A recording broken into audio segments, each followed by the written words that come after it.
마치겠습니다. 바로 이어서 학술대의 본 행사로 들어가겠습니다. 4쪽에 보시면 자료집 받으신 자료집 4쪽에 보시면 오늘 일정이 간단하게 나와 있습니다. 오늘은 대략 저희가 2시간 정도를 예상하고 있는데요. 세 분의 발제 30분씩 세 분의 발제와 그다음에 발제 세 분과 토론자 세 분이 함께 하고 시간이 된다면 아마 객석에서도 질문을 받을 수 있을 것 같습니다. 그래서 종합 토론 1시간 해서 총 2시간 정도로 3시간 정도로 잡고 있습니다. 조금 지루할 수도 있는데요. 중간에 휴식 시간을 좀 가지면서 기왕에 마련한 자리이니까 될수있으면 끝까지 함께 해 주셔서 이 자리를 뜻깊게 이끌어 주시면 감사하겠습니다. 세 분 발제하시는 분의 발제 시간은 약 30분 정도입니다. 될수록이면 발제하시는 선생님들께서는 시간을 좀 맞춰주시면 감사하겠습니다. 자, 첫 번째로 공주대학교 명예교수이신 이혜진 교수님의 충무공 김시민의 충절과 후대 추승이라는 주제로 발제를 들어보도록 하겠습니다. 이혜진 교수님 모시겠습니다. 큰 박수로 맞이해 주십시오. 여러 선생님들 뵙게 돼서 반갑습니다. 사실은 이 고향이나 이 지역에서 연구를 좀 많이 한 사람이 와야 되는데 이렇게 불려와서 죄송하긴 한데, 사실은 오늘 제가 발제하는 충무공 김시민에 대해서는 저도 연구를 좀 하고, 계산이 아닙니다만 천안에서 책을 낼 때 제가 집필도 하고 그랬습니다. 그런 인연이 돼서 이제 불려왔고, 제가 서원이나 사후나 이 충절 인물에 대한 글도 좀 썼기 때문에 아마 우리 연구소에서 저를 부른 거 아닌가 싶습니다. 좀 부족하지만 간략하게 말씀을 좀 드릴 거고, 사실은 선생님들이 더 많이 아실 것인데 하여튼 제 발표를 들으시고 혹시 잘못된 거라든가 또 앞으로 추가할 거 있으면 같이 해주시기 바랍니다. 제가 발표할 내용은 책자로 보면 4페이지에서 42페이지까지 있는데 그 내용 전체를 다 말씀드리기가 너무 양이 많아서 오늘 제가 이 PPT로 준비를 해왔고, 혹시 이제 들으시다가 궁금하거나 아니면 또 좀 관심 있으신 분 한번 보시고 잘못된 것도 지적을 해주시면 좋지 않을까 싶습니다. 되게 오늘 제가 말씀드린 그 내용은 지금 여기서 보는 것처럼 제일 먼저 그래도 계산 얘기를 해야 되기 때문에 사실은 계산과 우리 충무공 김시민의 연관성, 여러 선생님들 생각할 때는 김시민 장군이 계산에서 살았다고 생각하십니까? 묘수하고 사후는 있는데 사실은 활동을 거의 여기서는 안 하셨어요. 그러나 집안 내력이나 가계를 보면 계산하고 다 관련이 있고, 더군다나 후손 중에서는 훨씬 더 많은 인물들이 여기서 나왔기 때문에 그래서 아마 계산 인물로 하신 게 아닌가 싶습니다. 그래서 그 얘기 간략히 하고요. 그 다음에 두 번째는 이제 뭐 다 아시겠지만 그래도 생애와 관력을 설명하지 않으면 충무공의 충절 정신이라든가 이런 게 나오지 않기 때문에 그 생애와 관력을 앞에 말씀드리고, 그 다음에 제일 중요한 진주성 전투 얘기를 3장에서 하도록 그렇게 하겠습니다. 그리고 마지막으로 요거를 좀 시간이 좀 많지 않기 때문에 다 할 수는 없을지도 모르겠습니다만 충무공에 관련한 추승 유적과 유물 그리고 관련되는 사항들을 간략하게 설명하려고 준비를 해봤습니다. 좀 부족하겠지만 편하게 들으시고 혹시 부족한 거는 좀 지적을 해주셔서 다음에 보완을 할 수 있도록 해주시면 좋겠습니다. 이 표에서 보는 것처럼 계산지역의 안동김 씨는 여러 파가 있는데 그 중에 이제 충무공의 선대는 제학공파로 알려지고 있죠. 여러분이 여기 후손들 오신 분 중에 안동김 씨 중에 안렴사공파나 군사공파나 이권공파도 있을 것 같은데, 이제 우리가 김시민을 얘기하니까 제헌공파를 보는 거고, 제헌공파도 사실은 그 구암공 김충갑 형제 5형제가 갈라지죠. 그래서 뭐 구암공파, 문숙공파, 참봉공파 이런 게 다 갈라지는데 이렇게 살고 있고, 사실은 증평에도 구암공 후손과 비안공 후손들이 살고 있습니다. 그리고 이 표에서 보시듯이 이제 이 숫자형 할아버지, 언자 뭐 그다음에 이 석자분하고 이제 바로 충자갑 할아버지, 여기에 김시민 장군의 6형제가 이렇게 있습니다. 그리고 이제 아버지의 5형제, 그래서 숙부들이 이렇게 있고, 오늘 이제 이 동생 되는 시약 이분도 다음에 발표를 하고, 사실은 여기 인물들이 여러분이 여기 같이 관련됐습니다. 특히 이제 이 김시민 장군의 숙부 되시는 제갑공 김제갑, 이분 같은 경우는 우리 충민사에 같이 모셔져 있고 그런 분이죠. 그 할아버지 김시민 장군의 할아버지 되는 김석, 이분이 처음으로 입회한 거예요. 사실은 안동김 씨 글을 보니까 계산 입향조를 김충갑으로 쓰는 데도 많이 있더라고요. 근데 이제 지금 제가 뭐 다 여러분도 다 들어보셨겠지만 여기 있는 것처럼 이분이 태어나 가지고 1519년에 기무사로 피화를 당해 가지고 어머니하고 부인하고 장남인 충갑을 데리고 한양에서 계산일로 낙촌했다. 이렇게 돼요. 그래서 사실은 이분이 그래도 계산의 인연을 맺은 첫 분이 아닌가. 예. 근데 여기 오셔가지고 불과 한 15년 만에 40세를 일기로 별세하셨고, 예, 뒤에 이제 그 동생 되는 삼촌 되는 김제갑의 추운으로 해서 영의정에 추승되기 하셨지만 특별한 인연은 없는 것 같습니다. 그리고 묘비가 여기 있는데 큰아들인 충갑이 찬하고 넷째 아들인 제갑이 설을 한 것으로 유명한 자료가 이게 지금 여기 계산안에 있는 거죠. 그리고 이제 이 김석의 할아버지 아들이 바로 오갑이라고 불리는 아들인데 큰아들이 충갑이고 둘째 효갑, 우갑, 제갑, 인갑 이렇게 5형제가 있습니다. 지금 우리가 이제 김시민을 얘기하면 첫 아들인 장자의 사남이거든요. 그래서 이제 그 충자갑 이 할아버지를 살짝 말씀드리도록 하겠습니다. 뭐 상세하게는 말씀드리는 건 좀 그런데 하여튼 여기 있는 걸 보시면서 아, 이분이 별시의 목과에 급제를 한 분인데 일이 있어가지고 목천 천안으로 유배를 갑니다. 그러니까 지금은 청주라고도 하지만 거기가 연결돼 있다. 목천으로 연결돼. 그래가지고 거기에서 잣밭에서 창평 이 씨와 결혼을 하고 거기에서 김시민 장군을 낳습니다. 그래서 사실은 태생지가 바로 이제 여기가 되는 이유가 아버지가 유배 가서 만난 인연으로 이렇게 된 것입니다. 그 일화로 천안에 가면 많은 얘기들이 있습니다만, 그건 뭐 다음에 소개를 할 수 있으면 하게 되고요.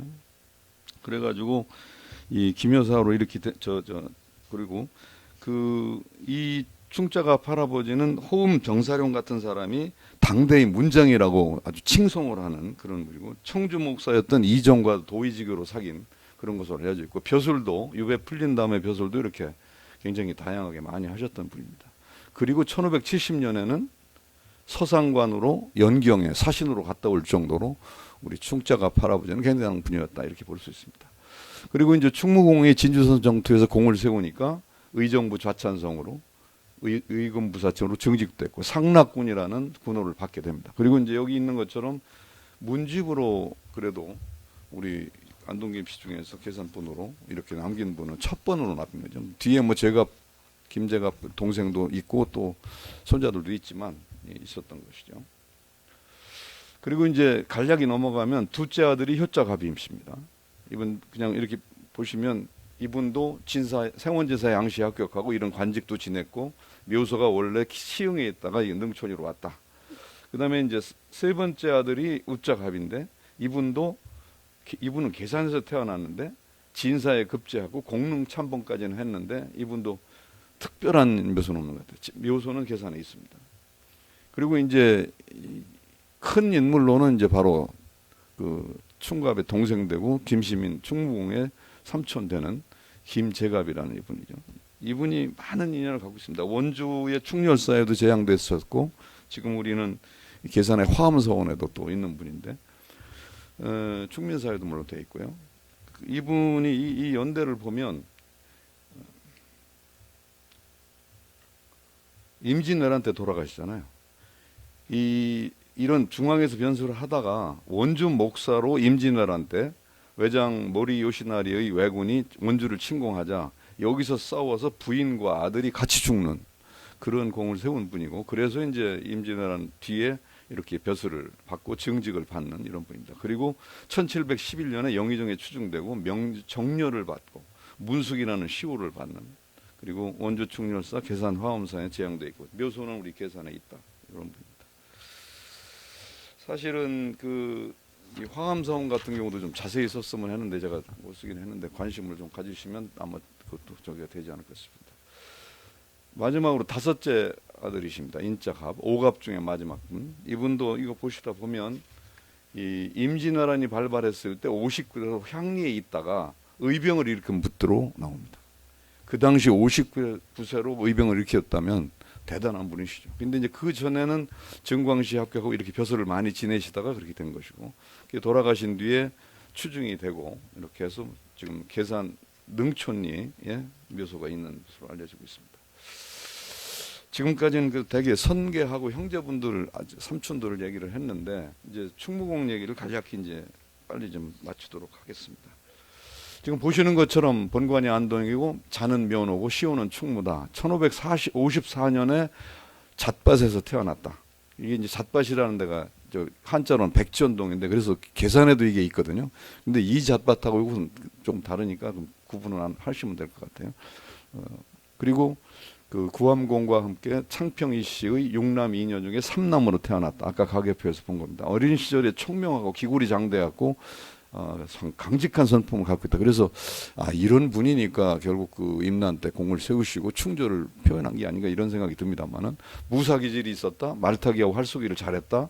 병정놀이를 지휘했다. 용감하고 과단성이 있었다. 뭐 일화 중에 아주 여러분들 혹시 후손들은 알고 계시지만 그 형님이 우물에 빠졌는데 그걸 구해오기 위해서 하는 그런 얘기도 많이 나오고요.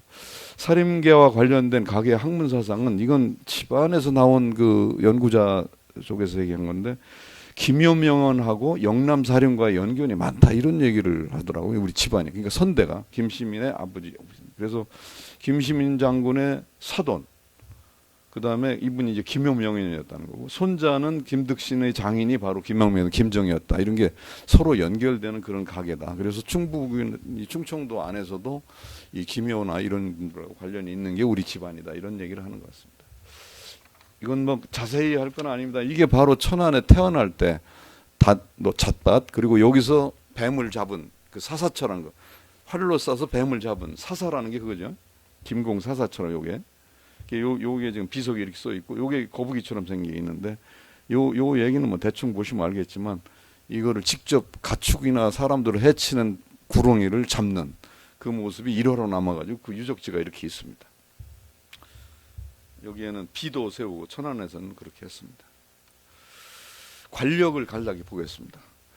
1575년에 묵과를 급제하고 84년 한 8년 뒤에 아니 8년이 아니라 6년 뒤에 별시묵과에 급제를 해서 훈련은 판관이 되고 그랬는데 그때 병조판서에게 직언을 하다가 지금 여기 써 있는 게 그겁니다. 직언을 하다가 마음에 안 들고 한다고 하니까 다시 한번 재차 얘기하다가 안 들어주니까 그냥 사직한 분이 바로 충무공입니다. 이런 걸 다 하다가 벼슬을 버리고 낙향했다가 1580 임진왜란 전에 1280년에 이탄가의 난이 발생하자 황해도 순찰사가 불러서 이 공을 세우게 했는데 그때 같이 공을 세운 분들이 이분들입니다. 신립, 이순신, 김시민, 이옥기. 그러니까 사실 그 당시에도 내노라 하는 기력이 있는 분이었던 것 같습니다. 1591년 별난에 재능이 있는 장수를 천거했는데 정은신이 아까 여기서 보여준 이분이 추천을 하고 중봉조원이 추천을 해서 진주 판관으로 임명을 합니다. 이건 좀 제가 잘난 척하는 건데 어떤 사람도 그런 얘기를 한 것 같은데 그 당시에 요 시기에 우리가 말하자면 동서인이 갈려가고 막 티격태격 할 때거든요. 근데 우리 충무공은 동인과 서인에서 양쪽에서 다 추천을 받은 특별한 분이라는 거 이게 좀 보여서 그냥 메모를 해놨습니다. 자 이제 중요한 건 1차 진주성 전투와 관련된 겁니다. 1591년 진주판관 부임을 했는데 거기 가서 독일을 베풀고 위험을 행하고 행정을 공평정당하게 수행해가지고 백성들이 굉장히 따르고 군민들이 화합을 했다. 근데 1592년 4월에 임진왜란이 발발되고 그것이 전라도를 침략하기 위해서는 경상도에서 그쪽으로 갈 때 진주성이 제일 중요한 타겟이 됐다. 그래서 진주성을 공격 목표로 하고 3만여 명의 일본이 이제 여기를 들어왔고 그거를 막아낸 게 바로 충무공 김시민입니다. 처음에 이 경상도에서 전라도로 이 왜건이 넘어올 때 진주 목사를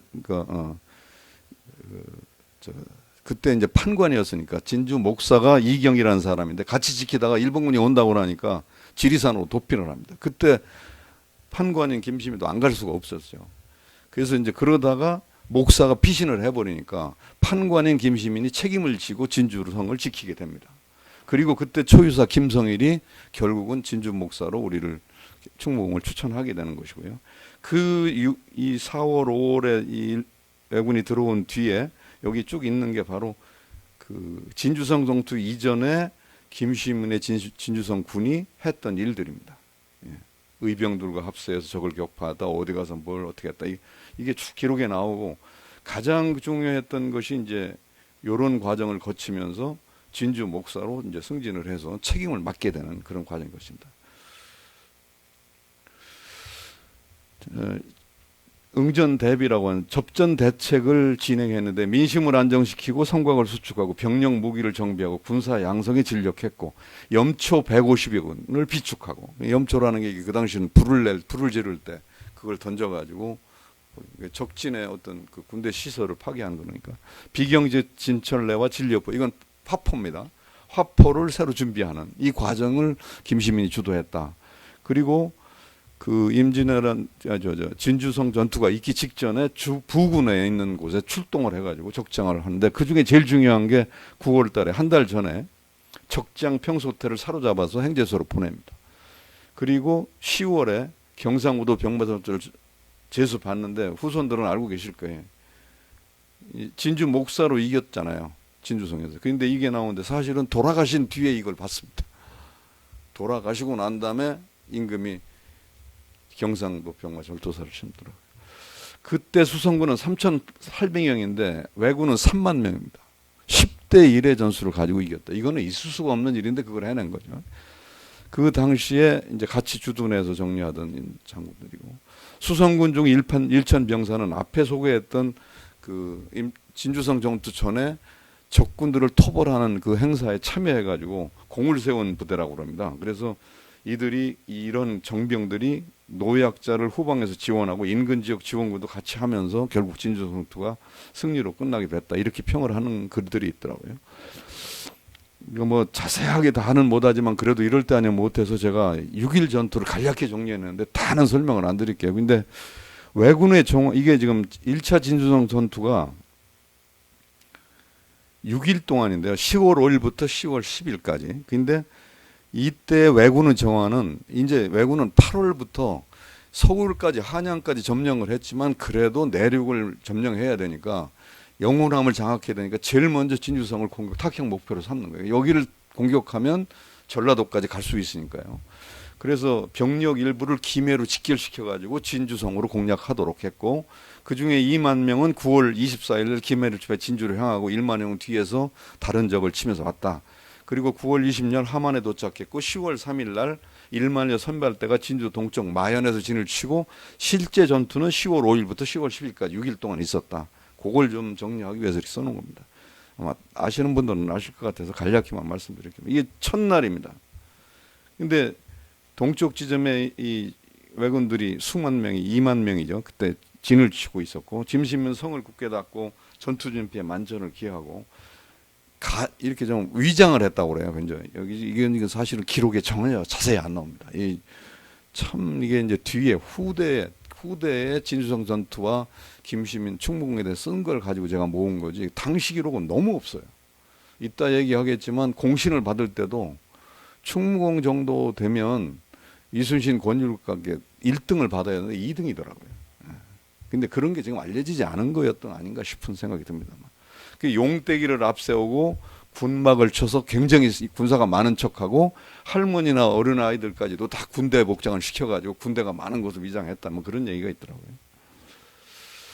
근데 둘째 날은 이 왜군이 1대, 2대, 3대로 나눠가지고 진주성을 직격을 합니다. 그리고 뭐 마차를 타고 뭐 왔다든가 풀을 조총으로 쐈다든가 이런 기록이 이제 해서 요걸 좀 썼는데, 하여튼 어쨌든 2만여 명이 이렇게 진출을 했는데, 이 말이 꼭 맞는지는 모르겠어요.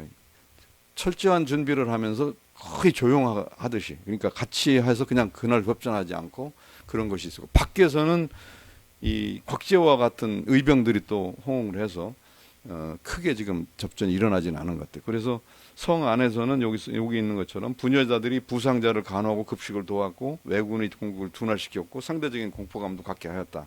이런 기록이 있더라고요. 셋째 날 이때 가장 이제 다방면으로 왜군의 공격이 이루어지고 조총과 장평전으로 성 안을 쏘아야 됐다.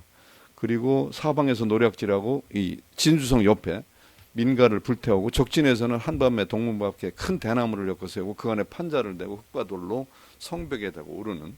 그래서 그 거치 우리 그 영화에서 본 적이 있을 거예요. 그거 만들어 가지고 성벽 높이만큼 써서 성 안을 쳐다볼 수 있게 그렇게 했다는 기록이 나옵니다. 그다음에 민심을 흐트리기 위해서 유언비를 터뜨리고 항복을 유도하기도 했지만 우리 충무공과 군수와 민간이들은 전혀 동의하지 않았다.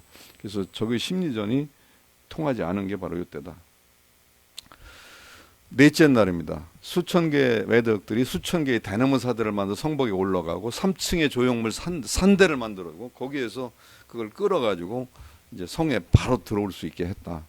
그리고 이제 여기 써 있는 것처럼 이러한 공격에 충무공은 현자 총통 이걸 가지고 산대를 공격하고 이렇게 했다. 그리고 비격진천내와 진려포라는 큰 돌 같은 걸로 적들이 올라올 때 그걸 공격하는, 이게 영화에서도 아마 보신 적 있을 거예요. 이제 그런 걸 했다, 이런 기록이고요. 밤 10시경에는 주변에 이런 분들이 군사 500명을 이끌고 밖에 있던 외벽들을 치는 이런 것이 이제 갖추됐던 것이다. 그 다음에 이제 9일 날은 뭐 같은 겁니다만 6일까지 하는데 이 날이 마지막 전투라고 봐야 될 거, 크게 보면. 근데 이때 우리가 만든, 그러니까 김심 장군이 만든 현자 총동과 대기전을 가지고 산대에 오르는 적들을 공격했다, 그런 기록이 나오고요.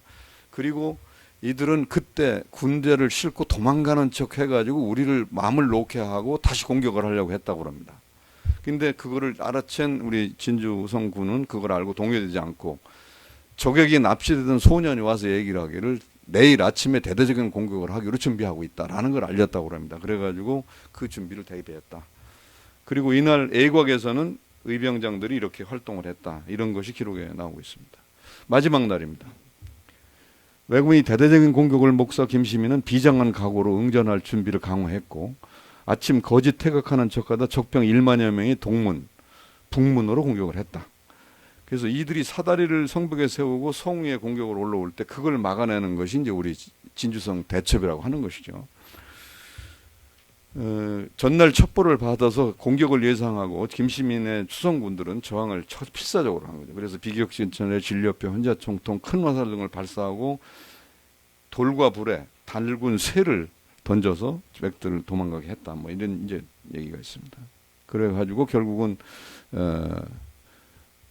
목사 김시민과 판관 성수경이 큰 역할을 했다. 그래 밤새도록 치열하게 전투가 되었는데 날이 밝을 무렵 둔화되었고 사력을 다한 아군의 방언에 3만의 왜적은 기세가 완전히 꺾이고 공격이 불가능하게 됐다. 이제 요 얘기까지가 사실은 그 전투 내용입니다. 근데 이제 요날 바로 이때 김시민 장군이 돌아가십니다. 부상당한 왜군이 쏜 화성잔에 맞고 돌아가십니다. 이때가 바로 6일째 되던 날입니다. 그리고 뒤에 있는 건 뭐 뒷얘기니까 넘어가기로 하겠습니다. 아까 얘기했던 대로 운명하기 전에 경상우도 병마절도소에 임명되었으나 소식이 전해진 것은 돈명한 다음이었다, 그런 얘기고요. 돌아가시고 난 다음에 밑에 부하군수였던 우리 곤양군수 이광학과 그 다음에 북격대를 지키고 다 했고, 그 다음에 이 견투를 통해서 결국은 왜군이 더 이상 공격하지 못하고 피하게 됐다. 6일간 전투로 지친 조선군은 추격전을 견디하지는 못했지만 왜군으로 하여금 그것이 굉장한 피해가 되도록 해서 맨 밑에 있는 부분입니다. 이게 여러 번 남들도 써먹은 글인데 1차 진주성 전투, 다시 말하면 김시민의 승첩으로 인해서 진주성 북면에서는 이러한 의병 부대들이 활동을 많이 해가지고 협공을 해가지고 하나로 이 진주성 전투가 결국 크게 이어지게 했고, 그 전투의 승전의 의미를 이렇게 얘기하고 있습니다. 전쟁을 예견하고 사전에 준비했던 충무공의 전략이 매우 중요했다. 충무공의 충전정신과 군, 관, 민이 일체가 되는 의지는 다른 어떤 전투보다 강했던 것이 바로 이 전투다. 왜군에게는 가장 치욕스러운 전투다. 그래가지고 결국은 2차로 진주성을 공격해가지고 진주성을 함락하게 되죠. 홍양호의 해동 명장전에 보면 김시민전에 이렇게 써 있습니다. 김시민만이 홀로 진주성을 굳게 지키면서 밖으로부터의 도움을 빌지 않았다. 그러므로서 경상우도를 보존하고 호남으로 통하는 길목을 막아 외적이 내륙으로 진입을 할 수 없게 하였으니 이는 모두 그의 공이라고 할 수 있겠다. 이렇게 아주 칭찬을 하고 있습니다. 이 진주성 승전의 의미와 성격을 간략히 정리하면 다음과 같습니다. 임진왜란 3대 대첩으로 김시민의 진주대첩, 이순신의 노량대첩, 권륜의 행주대첩을 줍니다. 물론 요거 갖고 뭐 또 딴소리 하는 사람들이 좀 있긴 합니다. 어쨌든 이 세 개가 일반적인 것이고요. 임진왜란 최초로 3천의 군사로 3만의 적부를 격퇴한 육전의 승리였다. 전략적으로 중요 교두배에 위치한 진주성을 보존한 전투였다. 그러니까 이게 여기서 만약 진주성이 무너졌더라면 호남까지 다 패배가 됐을 거다. 이제 이런 얘기를 하는 겁니다. 그다음에 사전 대비 체계나 외적 침입에 대한 준비가 철저했던 것이 바로 충무공의 진주성 대첩이다. 그리고 민관군이 합심일체가 돼서 진주성을 중심으로 사방의 의병과 함께 이루어낸 협심으로 이루어낸 대승첩이다. 이렇게 평가를 종합적으로 합니다. 진주성 정투는 일보의 이 육전에서의 최초의 치욕적인 패배를 일본군입니다. 잘못 나왔네요. 육전에서 최초로 패배하고 치욕적인 걸로 찍어가지고 2차로 아주 군대를 몰아가지고 6만의 병을 모아가지고 결국 이때 우리 한국군이 조선군이 굉장히 많이 의병이 많이 갔다가 다 죽었죠. 성도 함락당하고. 그래서 진주성 전투 대첩하면 큰 전투가 벌어졌지만 우리 김시민의 전투는 승리한 전투고 여기는 패배한 전투고 이렇게 되겠습니다. 이제 자세히는 뭐 지금 시간이 많이 가가지고 자세히는 못 드리겠는데 후대 유적에 대해서 말씀을 좀 드리겠습니다. 다음 발표에서도 좀 준비하시는데 이게 선무경신 교서, 이게 임진왜란 뒤에 내려온 겁니다. 바로 이제 밑에 있는 그림이 교서인데 이거 보세요. 1등에는 이순신 권율이에요. 원군까지 들어가 있습니다. 근데 우리 김시민 장군은 2등에 들어가 있습니다. 사실은 이게 지금 현재는 독립기념관에 준황돼 있는데 이게 좀 아쉽죠. 그래가지고 그 뒤에 다음에 추중하는 거를 누가 하느냐면 여기 써 있는 거 1702년. 그러니까 1602년에서 100년 뒤 되는 거죠. 영의정 이유가 장계를 올려가지고 영의정으로 추중하고 상락 부원군으로 피봉되는 게 바로 이때입니다. 그때 이제 교지가 바로 이겁니다. 1711년에 시호 교지와 시호까지도 내려오게 됩니다. 그 시호를 쓴 사람이 시장을 지은 사람이 바로 이 사람입니다. 그때 왜 충무를 했느냐? 충무공이 많아요. 우리는 충무공 하면 이순신만 생각하잖아요. 근데 이제 우리 김시민 장군의 충무는 위태로운 몸을 임금으로에 바쳐서 공격해온 적을 치고 치욕을 막아서 무 이렇게 해서 충무공이라는 시호를 내린 기사가 있습니다.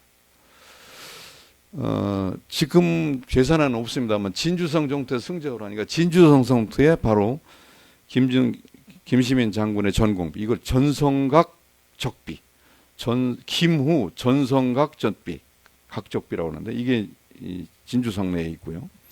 그래서 이 활약과 순조를 비통해하는 비문으로 성여신이 찬한 거. 이거 진주의 유명한 선배입니다. 그리고 이것만 있는 게 아니라 바로 옆에 진주 촉성루에 정충단비가 있습니다. 이건 정충단이라는 건 1686년에 건립한 것인데 촉성루 앞에 있는 비인데 이 비도 우리 후손들은 아마 가보셨을 거예요. 경상도 관찰사가 충심을 감복하고 이 비를 세우자 그래가지고 경상우병사가 주관해서 이걸 세웠다고 합니다. 여기에는 그 당시에 진주성투에 했던 이제 김시민 장군을 포함한 많은 이제 기록들이 있습니다. 그 다음에 이제 서원 사후입니다. 서원은 없고 사후지만 진주 창렬사 여러분이 잘 아시는 거 제일 중요한 거죠. 대원군 회철 때도 회철되지 않은 1607전에 사역을 받은 이제 진주성 내에 있는 창렬사입니다. 여기에는 지금 모두 39위가 모셔져 있는데 주벽이 바로 우리 충무공입니다. 그리고 그 옆에 김천일, 황진, 최경애가 있고 이 동서위로 이렇게 배양위들이 모셔져서 모두 39위가 모셨습니다. 그래서 아마 이곳은 우리 여기 혹시 후손들 여기 오신 분들 중에 가보셨을 것 같지만 아마 안동 김씨들은 여기 꼭 한번 가보셔야 될 때가 아닌가 생각됩니다. 그리고 이제 여러분이 제일 잘 아는 이제 충민사입니다. 지금 충북도 기념물로 지정되어 있고 능촌에 있는데 사실은 영의정이나 이제 충무공 시호를 받으면 그거에 따라서 부점묘, 불천이묘라는 게 만들어지게 돼 있어요. 그거는 일반 우리 사당 종갓집에 있는 사당은 사대봉사만 하고 끝나는데 불천이라는 거는 계속해서 제사를 모시는 후손들이, 그래서 불천이묘가 굉장히 영광스러운 거거든요. 그 불천이묘가 지금 이제 충민사로 바뀐 거거든요. 그리고 이제 이 1978년에 이제 정화하면서 세운 거긴 합니다만, 그리고 이때 원주 충렬사에서 숙부 되시는 김제갑 문숙공의 위패까지 모시고 두 분을 모시는 걸로 지금 되어 있고요. 그 유물 중에서 있었던 충렬사 사액 현판이 원래 있었다고 그러대요. 선생님들이 더 잘 아실 것 같은데, 그런데 원주 충렬사가 복원돼서 건립줬다고 합니다. 그리고 선조가 내린 이 식규가 그대로 지금 있는 현판이 지금 제약 보존되어 있고요. 그리고 뭐 여러분 잘 알겠지만 우리나라에 알려진 김시민 충무공의 얼굴은 바로 이 장우선 화백이 그린 이 그림, 아까 표지에 있었던 이게 지금 이 충민사에 있는 거예요. 그 다음에 천안 목천이 바로 태어난 곳이라고 그랬잖아요. 그 태어난 곳에 여기 보시면 제가 글도 쓰고 그랬는데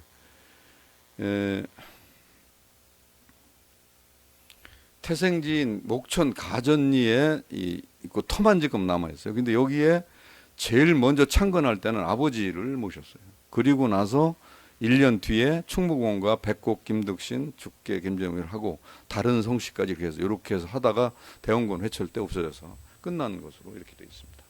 그래서 유적으로는 되게 이런 정도가 되겠고요. 후손은 제가 다 설명은 못 하겠는데 하여튼 다음에 금원 김시학은 다음 발제하시고 김시백, 김시양, 그다음에 이제 바로 저 양자로 들어오셨지만 그러니까 형 김씨의 아들인 김치, 그리고 김치 아들은 백득신, 아까 말씀 툭 건드리시던데 유명한 이제 대표적인 학자가 되겠죠. 이제 백곡 김등식까지 이렇게 인물이 나오는 이 백곡 같은 경우도 별도로 연구를 할 수 있는 것이었습니다.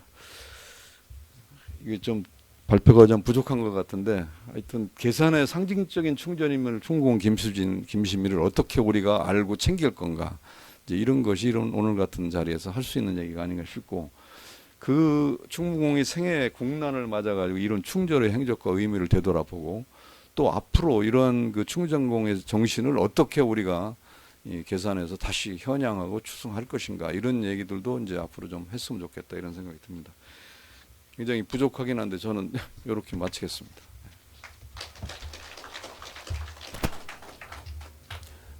네, 감사합니다. 지금까지 충무공 김시민의 충절과 후대 추승이라는 주제로 발제해 주신 이해준 공주대학교 명예교수님께 다시 한번 박수 부탁드리겠습니다. 김근수 괴산향투사연구회 고문께서 괴산 의병 선봉장 김시학 장군 현양 고찰이라는 주제로 두 번째 발제를 해주시겠습니다. 김근수 고문님, 네, 모시겠습니다. 큰 박수로 맞이해 주십시오.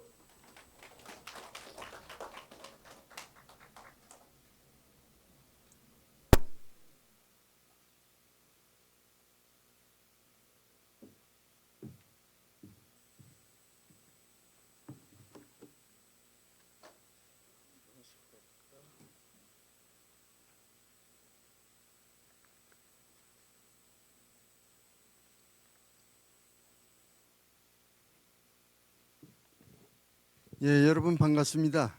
저 이름이 김근수입니다. 여기 모신 분들은 애국 충절의 정신 후예로서 아주 훌륭하신 분만 오신 것 같습니다. 제가 말씀드릴 거는 그 제목이 괴산의병 선봉장 김시학 장군 현양 고찰에 대해서 말씀을 드리도록 하겠습니다.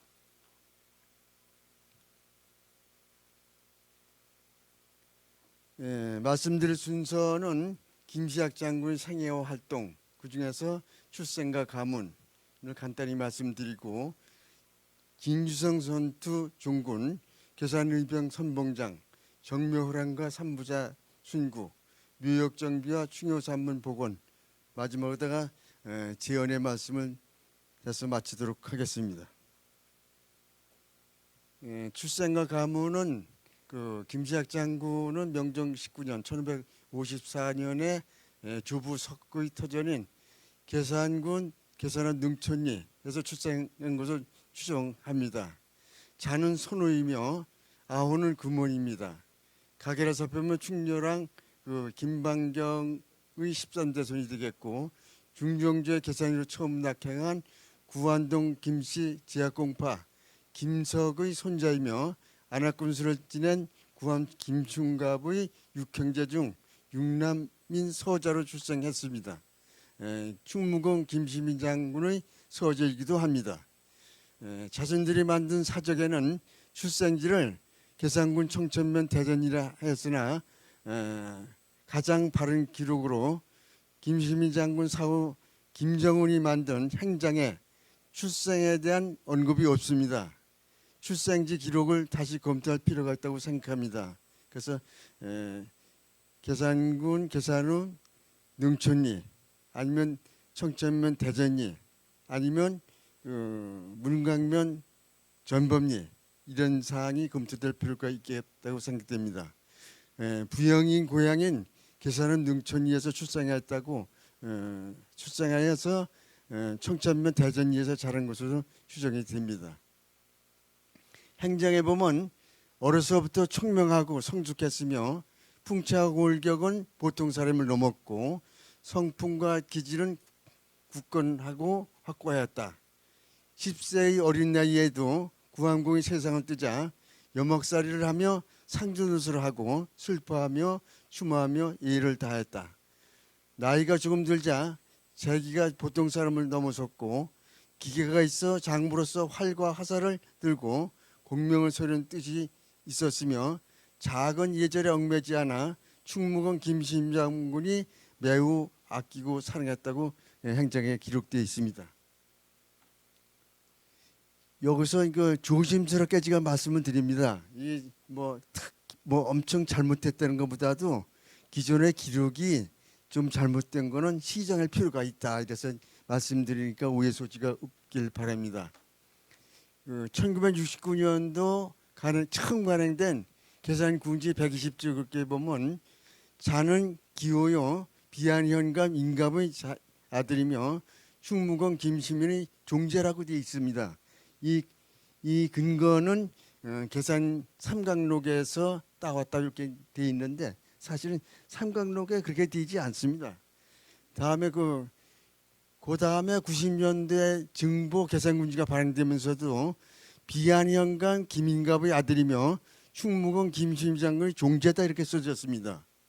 또 그러다 보니까 1913년에 발행된 계산군지 420쪽에도 계산중구의 무시로서 자는 기호요 본관은 안동이다. 아버지는 지평 김충갑이다. 진주목사 김시민의 사촌 동생다 이렇게 써져 있어요.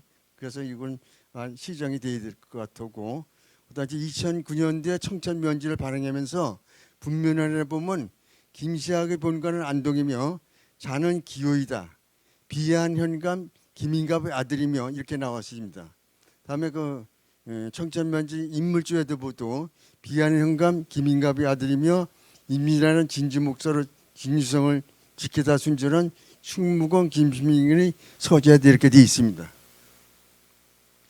결론적으로 말씀드리면 김시학의 자는 손호이며 김충갑의 육형제 중 육남인 서재로 출생했다. 충무공 김시민의 서재이다 라고 바로 잡아야 될 것 같습니다.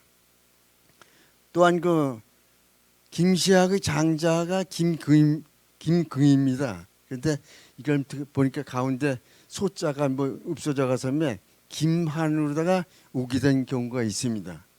그 묘상석에 이렇게 돼 있고 충효산문 현판도 이렇게 돼 있습니다.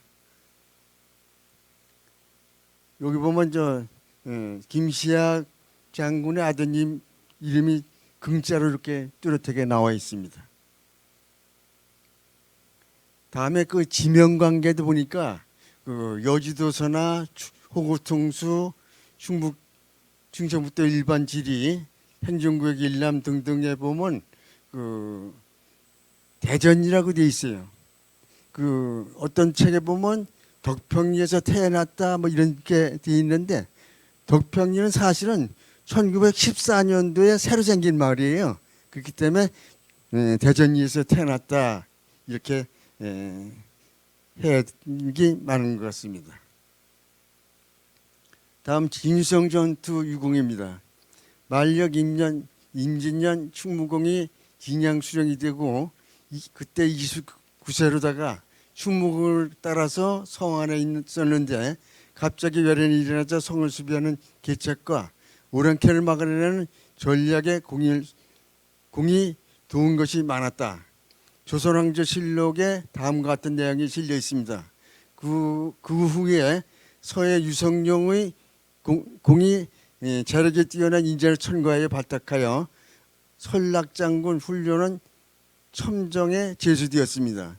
숙종실록에 보면 그 숙종 15년에 김시학이란 이는 바로 진주 목사 김시민의 서재인데 임진왜란 때 진수성 안에서 공을 세웠다. 이렇게 분명히 기술이 되어 있습니다.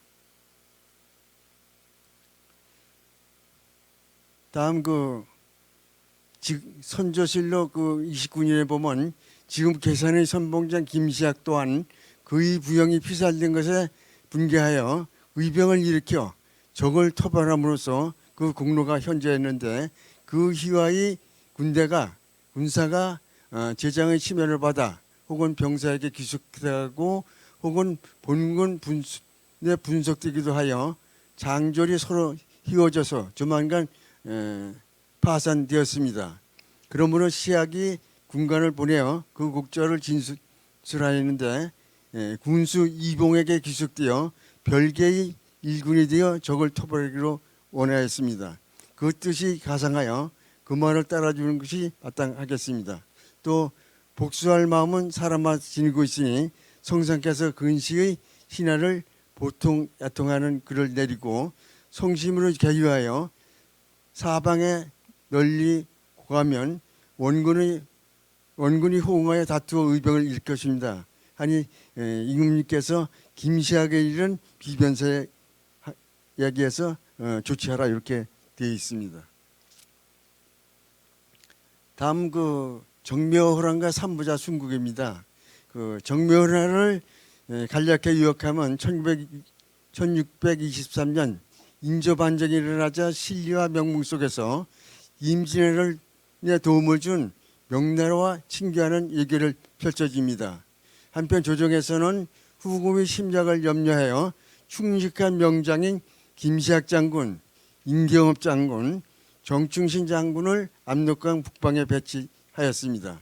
인조 4년에 누르하찌가 68세로 진중에서 사망하고 후금 태종이 35세로 즉위한 후 이듬해인 인조 2년에 3만 명의 병력으로 조선을 침공하게 된 것이 그 병묘호란입니다. 후금군은 파죽지세를 남하여 1월 25일 황주에 이르자 인조를 비롯한 신하들은 강화로, 소현세자는 전주로 피난을 했습니다. 당시 의주 부인이었던 이완은 충무공 이순신 장군의 조카로서 임진왜란을 숙부와 함께 종군하고 인조초의 이거리난을 토벌에 참여한 바가 있습니다.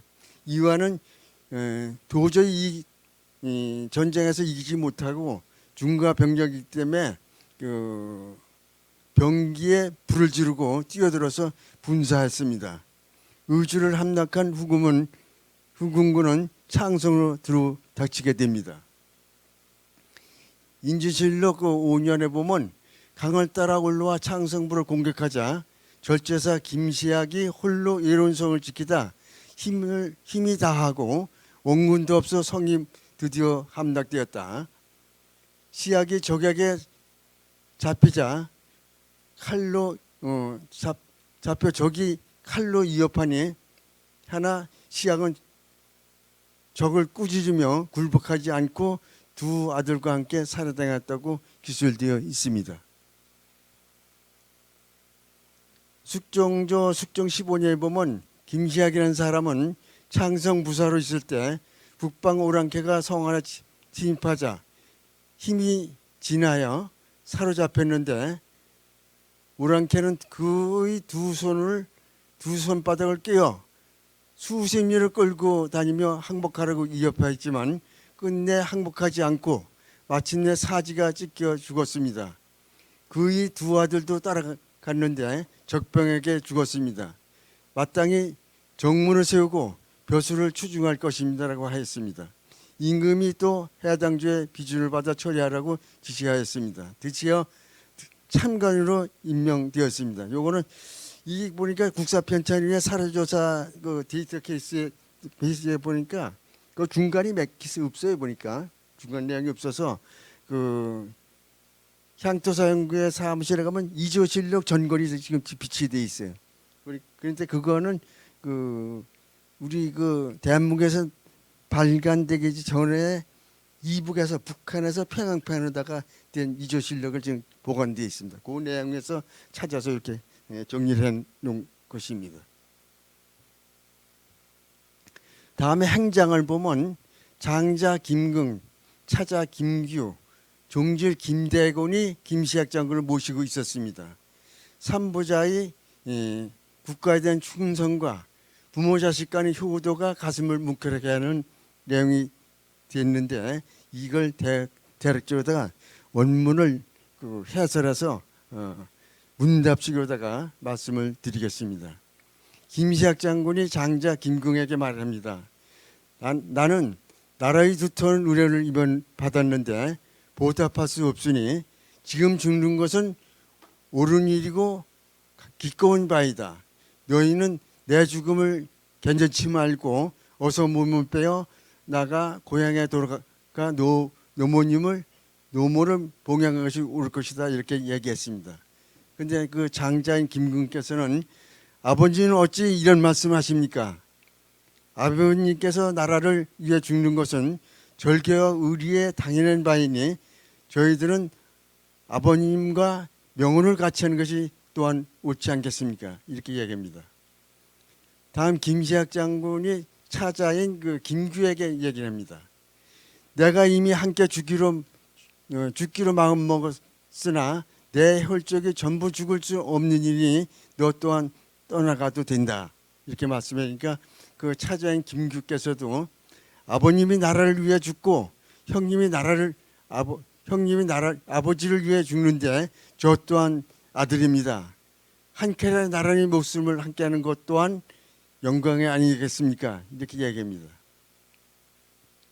김시학 장군께서는 너희가 절개를 지키는 것이 이와 같으니 내가 아들을 두었다고 할 만하구나 이렇게 하였습니다.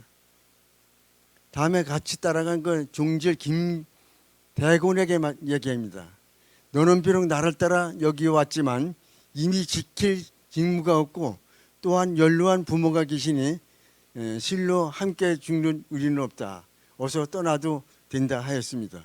이때 막내 아들 통이 나이가 9살이었는데 공이 대곤에게 말했습니다. 이 아이는 어린이니 무엇을 알겠는가? 내가 보호하여 데리고 떠나가라. 이에 그 공이 평생 타던 그 말을 주면서 내어주었습니다. 대곤이 그 눈물을 흘리면서 공이 또한 손을 잡고 등을 어루만지면서 그를 존송하였습니다. 고향에 돌아온 그 아들 김통은 김칙에게 입양되고 종질 김대곤은 37세 되던 해에 그 무관이 급제하여 판관을 지냈으며 79세로 평생을 마감했습니다. 이 행장은 김대곤의 아들 김정원이 김시학 삼부자가 순국한 63년 후인 숙종조의 행장이 저술된 것입니다. 요 행장은 어디에 있느냐면 그 행락가승 속에 들어 있습니다. 행락가승은 1895년 김구호 님이 그 만든 내용 중인데 요 행락가승 속에 행장이 있습니다. 그 이제 요 교재상에는 이 행장이 그렇게 해설된 게 거의 없어요. 근데 그 다행히 그 그 제약공법 후순인 김양룡 선생께서 해설을 해놨기 때문에 한문된 걸 한글로 해설해서 이 책에는 그 번역을 인용해서 넣었습니다. 이건 김신약 장군의 장작 김궁에 대한 내용입니다. 이건 차자 김규입니다. 다음에 그 묘역정화 충효산문 복원 현황에 대해서 말씀드리겠습니다. 그 취지와 실태 여기 이제 1999년서부터 이제 추진위원회가 구성돼서 했던 내용이 되겠습니다. 요 내용은 그 취지와 실태도 한번 말씀드리는 게 괜찮을 것 같아서 넣었습니다. 우리나라는 예로부터 충효를 숭상해온 기풍이 강해서 충효 열사가 수없이 많이 그들을 기리는 징표가 전국 각지의 질비하게 전하고 있다. 그러나 안타깝게도 우리 고장에는 만고에 빛나는 충효 열사의 혼이 깃들어 있는 성스러운 유족이 있음에도 불구하고 우리들 후세들이 지금까지 그런 세상에 현행하지 못하고 있을 뿐만 아니라 자칫하면 영원히 연멸될 지경에 있으면 부끄러운 일이 아닐 수 없다. 그 주인공은 임진왜란 영웅 김시민 충무공 김시민 장군의 서재로 1592년 임진년에 형님을 따라 진유성 대첩의 전투에 참여한 김시야. 1597년 정유년에 계산 의병 선봉장. 1627년 정유년 64세의 노구로 압록강변의 창성부사로 나를 위해 순국하였고 두 아들은 아버지를 따라 죽으니 그의 충절과 성효는 햇볕보다도 빛나고 그 의기와 기계는 철강보다 강하다. 아주 이건 취지가 눈물나게 썼습니다. 당시 인조는 장군의 충절을 높이 기려 김시학 장군에게는 가신대부 병주 참판의 증직을 추서하였고 두 아들에게도 상응하는 증직을 내린 다음 김시학 장군에게는 특히 충숙공의 시효를 하사했습니다. 그 공의 후손들은 향리에서 공의 유품으로 그의 초원묘를 마련했습니다. 초원묘라는 뭐 다 아시겠지만 시신이 없이 그 유품이나 뭐 이런 걸 갖다가 묵구스럼에 묘소를 맺는 게 되겠습니다.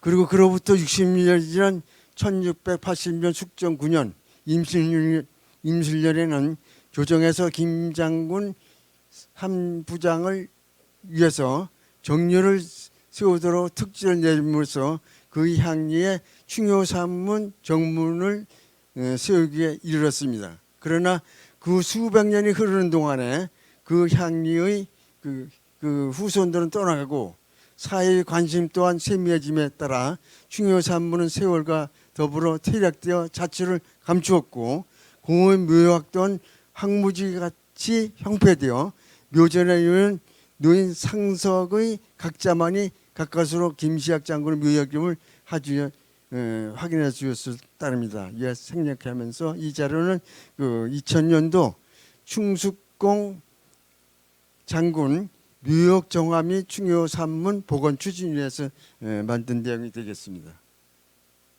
경과를 말씀드리면 1992년 이병선 씨 사학자가 계산문화와 그 계산신문의 그 내용을 기재했고 1997년에 이춘우 회장께서 덕평 초등학교 교보에 사료를 발견해서 거기다 써놓고 1998년 사료 수집 후에 당시 계산문 김한묵 군수에게 이 내용을 전달했습니다. 다음에 99년도 4월에는 덕평교부에 사료 게재 및 출판 기념사를 가진 바 있고 1999년도에 현양회가 준비돼서 이춘우 선생께서 회장을 맡으셨습니다. 다음에 1999년도에 묘역의 영미에 그 이동통신 기술기기 설치되어 있는데 이걸 좀 딴 데로 이전해달라 이런 내용을 통보를 한 바가 있습니다. 다음 2000년도 3월에 추경호 생을 마친 의병장 김시학 장군 책자를 발견됐고, 다음에 2000년도에 계산군청에 김시학 장군 초원묘를 그 문화재로 지정해 주십사 이렇게 지정 신청을 낸 바 있습니다. 다음에 그 2000년도에 현양의 정관이 제정되었고 2000년도 11월 달에 군비 800만 원을 받아서 1차 묘역정화 사업을 완료했습니다. 다음 2002년도에 국비 1억 원으로 충효 산문 보공사가 완료됐고 2003년 5월 25일에 제4회 제약 및 충효 산문 준공식과 현충비 준공식을 가진 바 있습니다.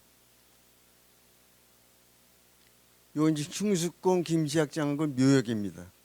요 이제 덕평리 산 38면 그 꽃봉산에 이렇게 위치하고 있습니다. 기존 묘역입니다. 이건 정비하기 전인데 초원묘 정면에 이렇게 다 거의 훼손했다시피 돼 있고 아까 말씀드린 바와 같이 상석에 글씨만이 알아볼 수 있도록 돼 있습니다. 파묘 전에 그 재앙 장면이 우측에 있고요. 다음에 충수공 김시학 장군 상석이 이렇게 돼 있고 파묘시에 발견된 것이 그 명기 제기 명기 이렇게 7점이 발견되었습니다. 그 요 밑에 그림은 그 명기를 지금 그 계산 농업역사 박물관에 전시되어 있습니다. 그런데 좀 안타까운 거는 저도 이걸 찾다 보니까 전시관 그 농업전시관 박물관 전시관 찾아보니까 밑에 층에 1층에는 없어요. 그래서 다시 학예사한테 물어봤더니 2층에 있을 것 같다. 그래서 가봤더니 이 제기만 나란히 있지 설명문이 없어요. 김시학 장군 묘에서 발견된 명기다 이런 얘기도 전혀 없어요. 그래서 누가 그냥 그 중에서 나야 된 것 같이 번호표만 돼 있습니다. 정화사업부 그 묘역입니다. 그래서 가운데 김시학 장군 묘소가 있고 묘비가 있고 좌측에 그 아들 우측에 아들 이렇게 돼 있습니다.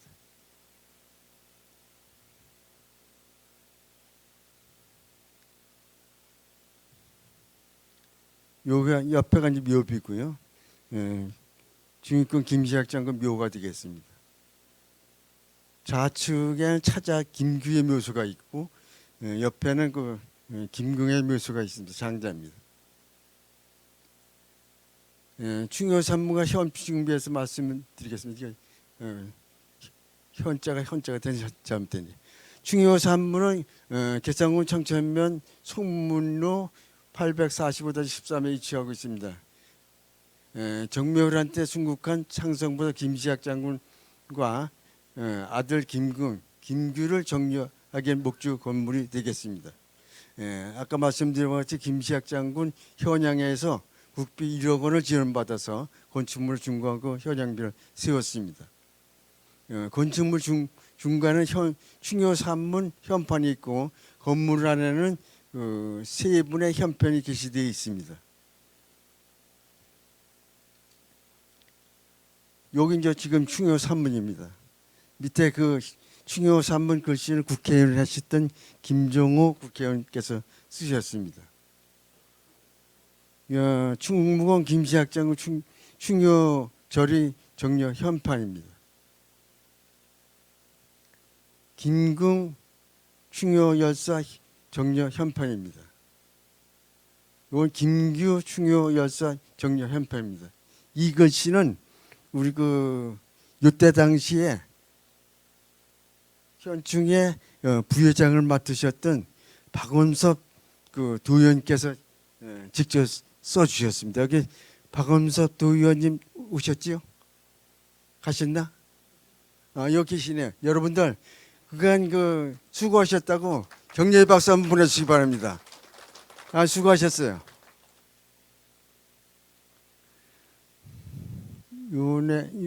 현충비는 2003년에 이제 충효 산문 좌측의 자리에서 세워놨고요. 그 비문 사면에 새겨진 그 고문은 전 안돈준 국회의원, 국회 김정호 의원, 정우택 충청북도지사, 당시 군수였던 김문배 군수, 충북 향후회장 임광수, 전 국회 전문의였던 박중국, 또 대한민의 계산군 지회장이었던 김학국 선생님, 이분께서는 그 후손이 되겠습니다. 김태진 그 후손님, 명예회장은 박형구 전 국회의원, 또 회장의 이춘우, 부회장의 정성군, 여기 아까 말씀드린 박본선 도의원님, 감사 송근년 이진우 사무국장 김영식 이렇게 써져 있습니다. 여기 현충비입니다. 가장 수고하신 분이 두 분이 계셔요. 이분이 누구냐면 현양의 회장을 맡은 이춘우 선생님께서 앞에 나서 계속 이런 사업을 다 이루어진 겁니다. 이런 분이 안 계셨으면 도저히 이 복원 사업이나 현충 사업이 이루어지지 않았을 겁니다. 지금 현재 건강 상태가 안 좋으셔서 전화만 받는 쪽이고, 다음에 그 일을 실무적인 일을 맡아봤던 사무국장 김영식 씨는 작고를 했습니다. 마무리 제안으로다가 이제 마무리를 드리겠습니다. 이건 당국에 뭐 제안드리고 건의드리는 사항이 주로 되겠습니다. 첫째, 김시아 장군의 그 묘역과 충효산문은 현충 시설로 관리되어야 합니다. 그래서 아까 말씀드린 것 같이 그 묘소만 도지적 문화 신청을 했는데 이게 초원묘로서 아주 특별하다 이렇게 해서 했는데 이게 부결됐습니다. 그래서 충효산문은 현충 시설로 지정받아서 후세 교육장으로 활용되어야 되겠습니다. 그 현충 시설은 지금 충빈사는 현충 시설로 지정되어 있습니다. 두 번째 말씀드릴 것은 자료의 정비입니다. 김시학의 자는 손의이며 김충갑의 육형제 중 육남인 소자로 출생했다. 충무공 김신장군의 소자이다라고 바로잡아야 될 것입니다. 그래서 예를 들면 기호라고 쓴 건 손호가 되고, 또 비안영갑의 아들이며가 김순갑의 육형제 중 육남매인 소자로 출생.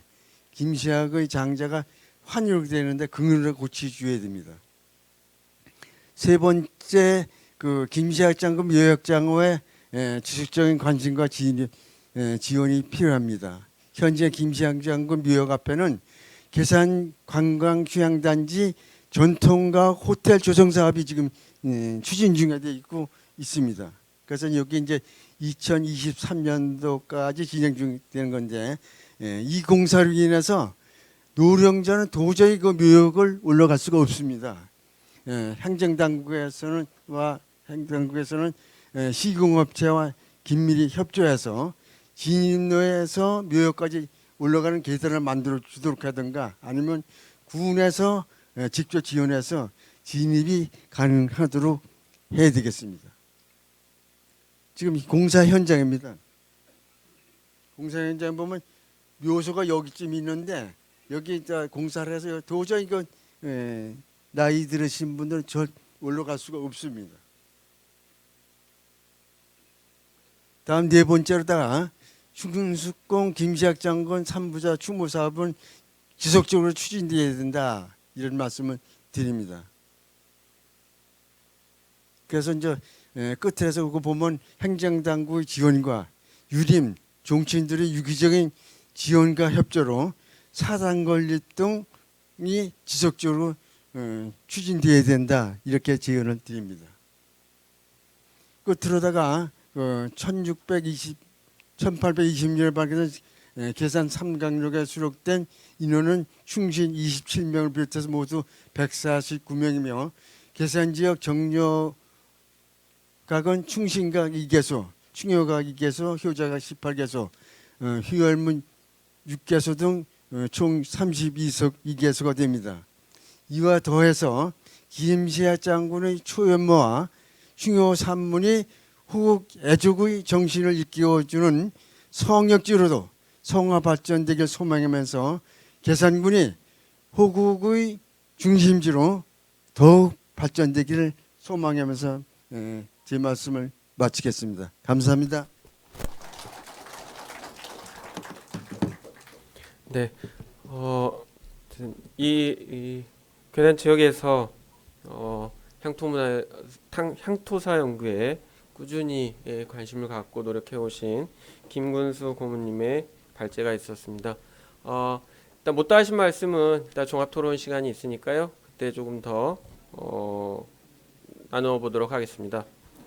바로 이어서 세 번째 발제를 청해 듣겠습니다. 김봉곤 원광대학교 원불교 사상연구원 연구원이신 김봉곤 교수님께 임남명장 이광학 장군의 활약과 괴산과의 관계라는 주제로 세 번째 발표를 청해 듣겠습니다. 김봉곤 교수님 부탁드리겠습니다.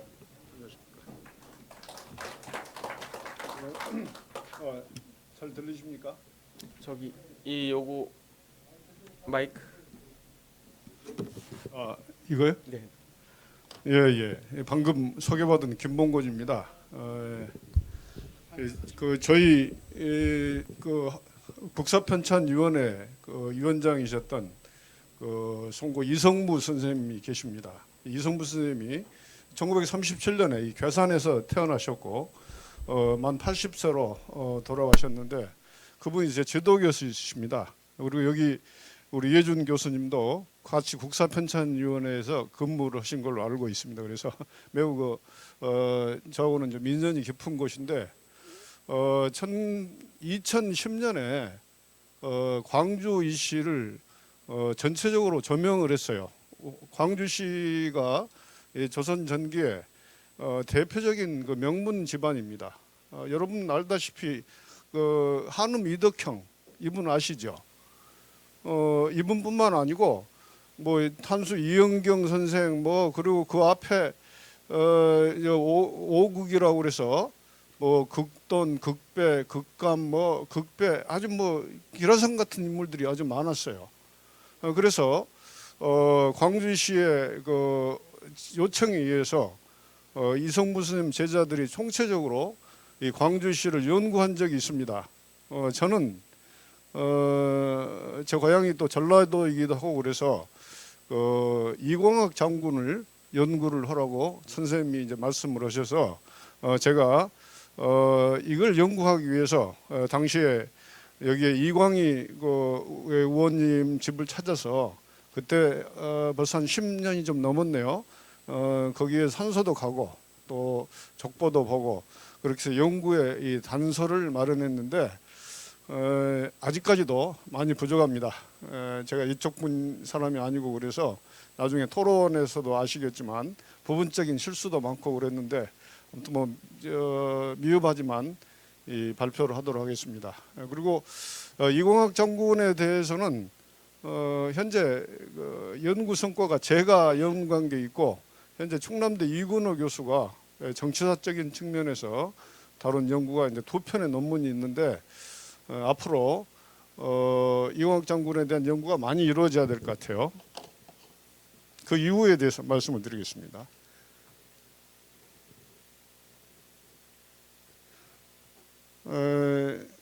이 순서는 이제 이 머릿말, 그다음에 이광학 장군의 집안, 생애, 예란 때의 활약, 그리고 이광학 장군의 추승 이런 정도로 부록은 이제 제가 왔다 갔다 하면서 말씀을 드릴게요.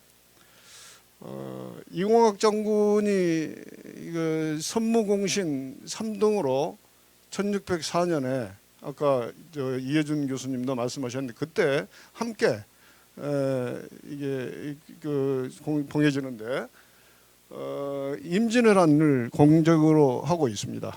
임진왜란은 1592년 4월 음력입니다. 그리고 1598년 11월인데 여기에 좀 잘못되어 있네요. 약 7년간에 걸쳐서 긴 전쟁이 일어났습니다.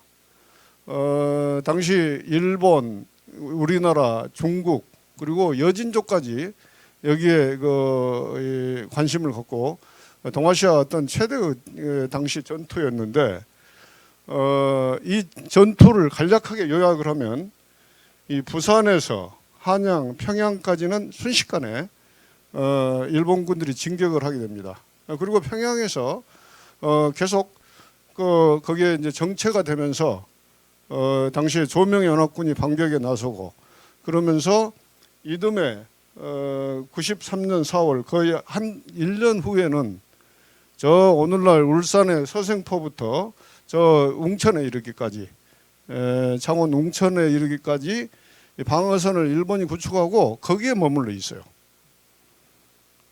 다시 이야기하면 1년 후에는 경상도 동쪽 해안가로 일본군들이 다 후퇴를 하였습니다. 그러면 거기서 무엇을 했느냐? 일본군들은 명나라와 교섭을 해가지고 조선의 한 절반 정도를 요구를 하고 있어요. 다시 이야기하면 조선의 절반은 지배하겠다는 거예요. 뭐 이런 끊임없는 그런 요구로 인해서 1593년부터 1597년까지 약 4년에 걸쳐서 강화가 이루어지고 그리고 이 결렬이 되니까 정유재란이 97년부터 다시 전쟁이 터집니다.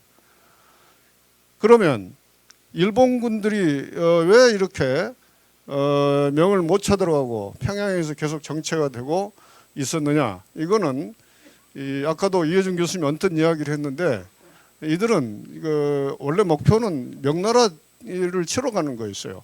그래서 주로 이 진격로 위주로 이들이 계속 진격에 들어갔고 이 조선을 지배하려는 그런 것은 생각을 못한 거죠. 그러나 이제 전선이 길어지면서 또 우리가 의병운동이 일어나고 그리고 이 경상도로 해서 전라도를 거쳐서 수군이 식량 보급을 해야 되는데 그 길이 막히게 돼요.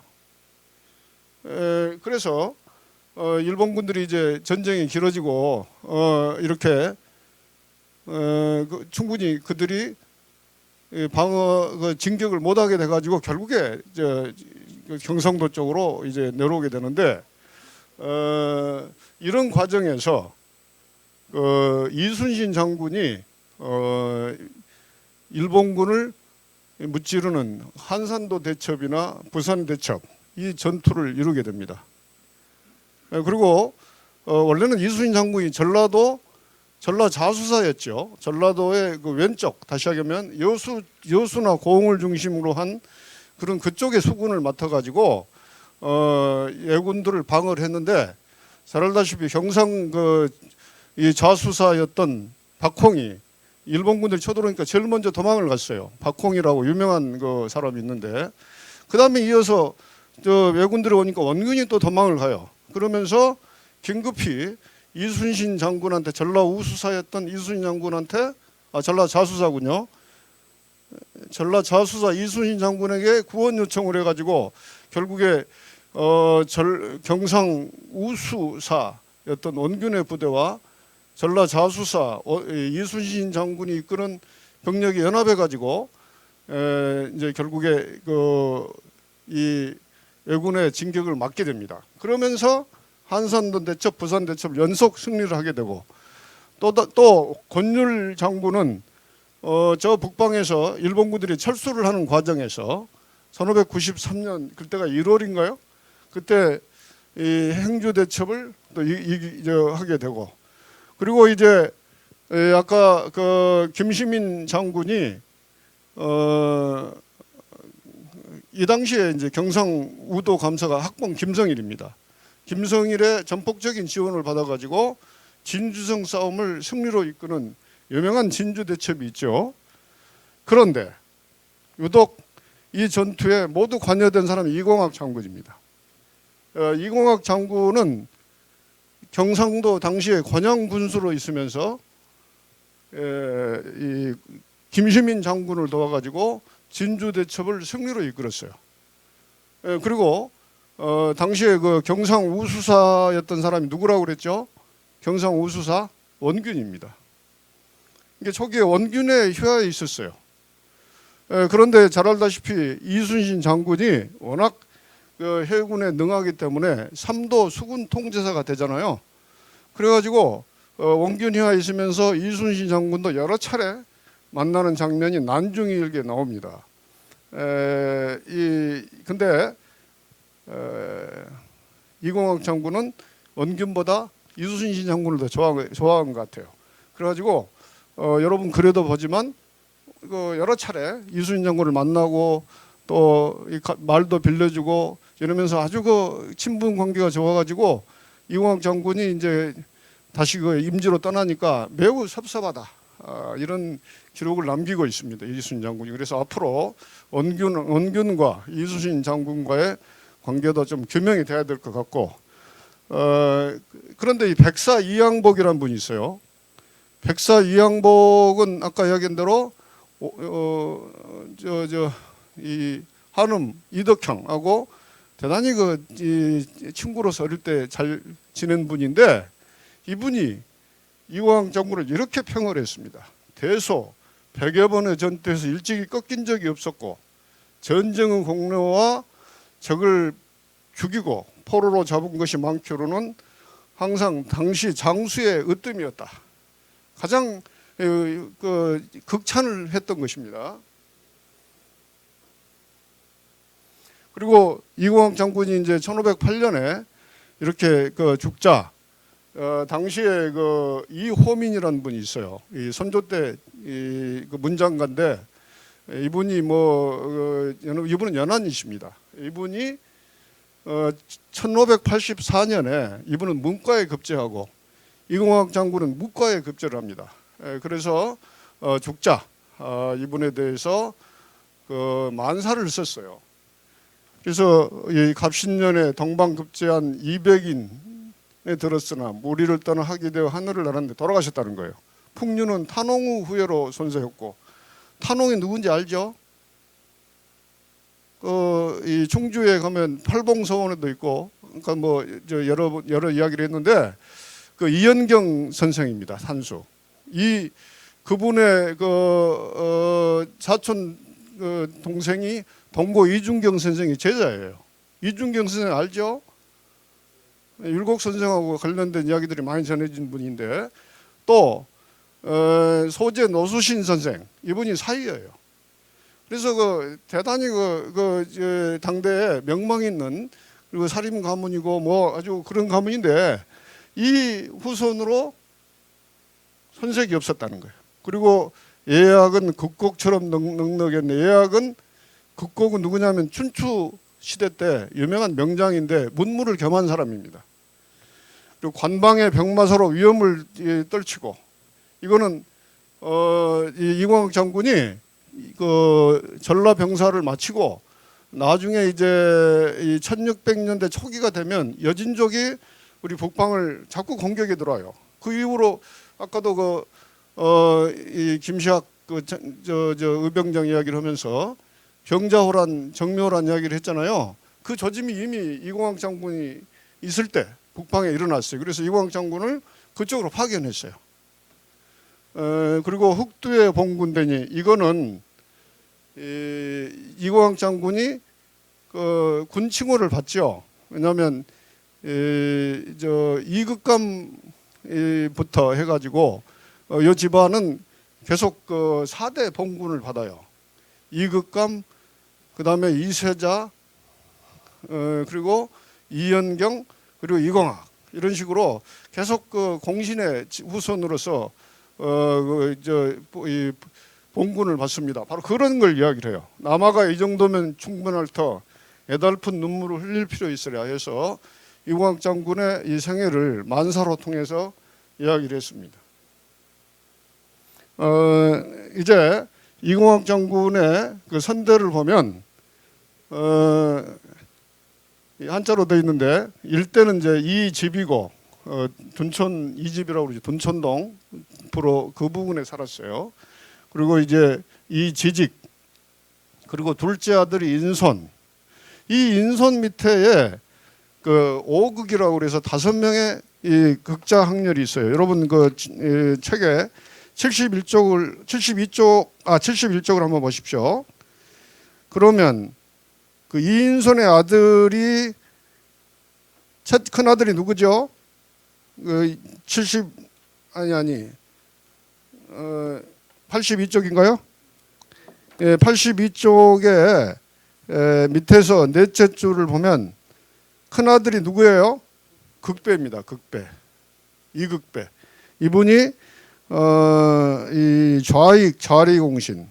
둘째 아들이 극감. 그러니까 이극감이 둘째 아들인 거죠. 지금 이광학 장군의 그 5대조가 이극감이에요. 이분은 좌익공신. 셋째 아들 극증은 극증과 넷째 아들의 극돈. 이거는 이제 좌리공신. 다섯째 아들 극균도 마찬가지로 그 공신과 좌의정을 지냈던 사람입니다. 이 중에 그 극균이라는 사람이 있어요. 극균, 이극균. 이극균이 경상도에서 천거한 사람 중에 김굉필이라고 있어요. 김굉필 아시죠? 저 정암 조광조 선생의 스승이기도 하는데 이 소학을 아주 중요시해가지고 살인 세력들이 중종 이후로 나라의 역사의 틀을 바꾸도록 한 중요한 공헌한 사람이 김굉필이에요. 한원당 김굉필. 이분을 추천한 거예요. 이게 참 이 사람이 앞으로 출세를 해야 정치라든가 도덕이 바로 잡히겠다. 그래가지고 이극균이 청거를 하게 됩니다. 그러면서 바로 이극감 선생의 이제 후손들하고도 굉장히 깊은 관계를 맺게 돼요. 여기 보면 80 그다음 페이지에 83페이지죠. 이극균이 경상 한 7처치를 보면 이학의 밝고 지조가 굳은 유일지사로 김굉필을 청거를 하게 됩니다. 그러면서 그 아들 이수원, 이수영, 이수정 모두 김굉필의 문인이 됐어요. 그 중에 이수정의 이 후손 중에 아까 이야기한 그 누구죠?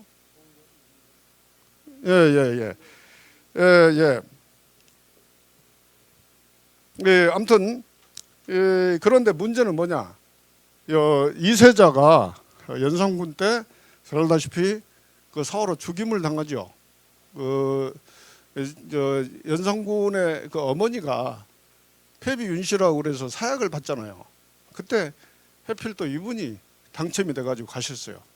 근데 안 갔어야 되는데 어떻게 왕명이라고 해서 거역할 수 없고 그래서 가가지고 나중에 연산군한테 다른 이유도 있지만 그것 때문에 죽음을 당했어요. 그리고 그 아들들도 좋지 않게 그냥 전부 귀양 가거나 죽임을 당합니다.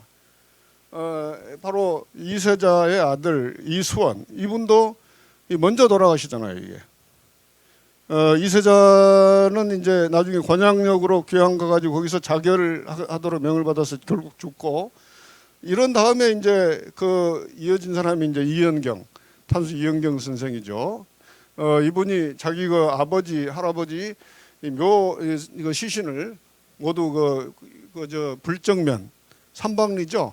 그곳에 모시게 됩니다. 그래서 이 개상과 인연은 그야말로 수백 년간 계속이 된 거예요. 그 묘소가 있으면서 그리고 탄수 이영희 선생은 굉장히 유명하신 분입니다. 우리 유학사에서 엄청난 분이고 그래서 꼭 연구가 돼야 될 분인데 여기 84쪽에 그분의 그 제자들을 모두 수록해 놨어요. 대충은. 그래서 한번 참고를 하시고 앞으로 이분에 대해서도 연구가 이루어져야 됩니다. 그리고 이제 그 아들이 이제 이호약 양자로 들어왔고 그 다음에 이광학 이렇게 이어집니다.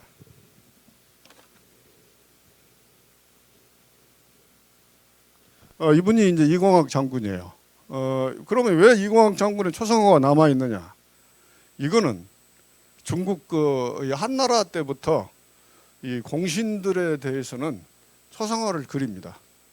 그래가지고 공신각에 모셔놓게 돼 있어요. 그래서 이광학 장군의 이 초상화가 남아 있는 거죠. 굉장히 오래된 초상화입니다. 그리고 이 공신이 되면 나라에서 많은 그 특권을 주게 돼요. 그 적장자들에게 관직에 나갈 수 있는 권리를 준다거나 또는 이 국가에서 공신으로서 지위를 누릴 수 있도록 많은 그 시종들 또 전답 그리고 노비들을 지급을 하게 됩니다. 그래서 이 초상화가 남아 있고